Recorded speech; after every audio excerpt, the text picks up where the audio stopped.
l'idée d'une journée mondiale des toilettes peut même faire sourire, mais le sujet est en fait très grave, vous allez voir. Une personne sur 3 dans le monde n'a pas accès à des installations qui sont suffisamment hygiéniques. Et Sophie, c'est un chiffre très choquant, mais c'est encore plus criant dans un pays comme l'Inde, par exemple. Oui, en Inde, Céline, c'est la moitié des gens qui doivent aller faire leurs besoins dans la nature. Donc, c'est 600 millions de personnes qui sont obligées d'aller là où ils peuvent, dans les rues, sur les trottoirs, dans les champs.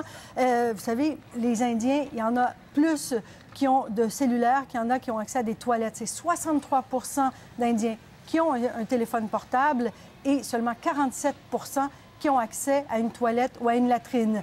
À New Delhi, on a même organisé un festival de la toilette qui dure 3 jours. Et il y a beaucoup de groupes de femmes et d'étudiantes qui y participent parce que les femmes sont en quelque sorte doublement affectées par ce fléau. Parce que pour préserver leur intimité, beaucoup vont attendre la tombée de la nuit pour aller aux toilettes à l'extérieur.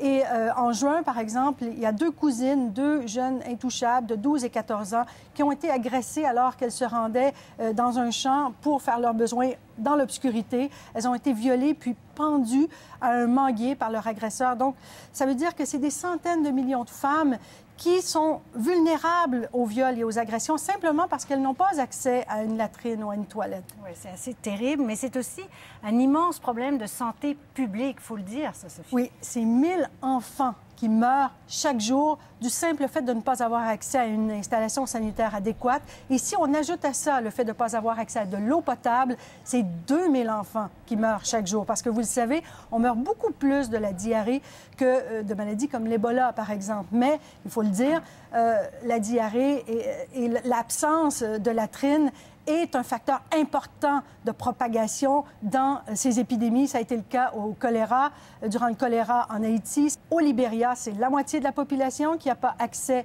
à une latrine ou à une toilette. Et c'est là où l'Ebola a fait jusqu'ici le plus de victimes.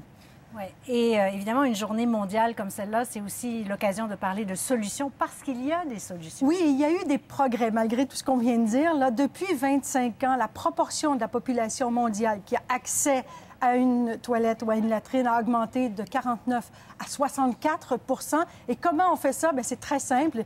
Il faut investir dans les réseaux d'aqueducs et d'égouts. Ça peut être cher. En attendant, on peut faire et on doit faire de l'éducation populaire pour inculquer de meilleures habitudes d'hygiène, montrer aux gens d'installer des latrines correctement en nombre suffisant et ça coûte pas cher, seulement 20 $ par toilette par famille par année et ce sont des investissements rentables parce qu'on le sait, 1 $ investi en hygiène, c'est 5 $ économisés en frais de santé.